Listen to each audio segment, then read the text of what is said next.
Camminare qui è come fare un viaggio nella storia. Beh, sicuramente Vittorio Veneto, lungo tutta la città di Vittorio Veneto, camminare significa camminare nella storia. Non a caso l'amministrazione comunale per il 24 maggio ha organizzato 2 percorsi di visite guidate a Ceneda e a Serravalle che ripercorreranno i luoghi salienti della Grande Guerra. Vittorio Veneto ricorda la Grande Guerra per perseguire la pace. Il prossimo è il fine settimana delle celebrazioni più significative per ricordare quella che è l'entrata in guerra 100 anni fa del nostro paese, ma soprattutto per cominciare quel percorso di pace che noi auspichiamo, visto che ha dato tanti anni di pace alla nostra Europa. Ricordare la Grande Guerra non significa celebrare semplicemente e in modo acritico una vittoria militare, come in realtà è stata, ma significa soprattutto ricordare l'inestimabile valore della pace che in quegli anni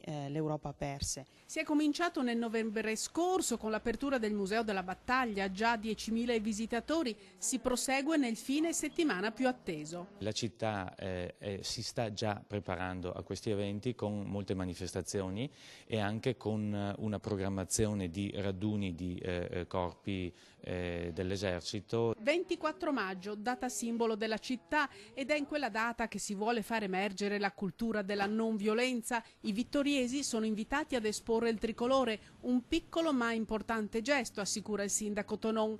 Vittorio Veneto entra nella storia e non ne esce più. Storia e leggenda restano unite. La leggenda vittoriese dice siano stati sparati gli ultimi colpi della Grande Guerra. Contro la porta. Contro la porta antica di Vittorio Veneto, contro gli austriaci che stavano indietreggiando e risalendo le valli, come dice il bollettino della vittoria, che avevano disceso con orgogliosa sicurezza.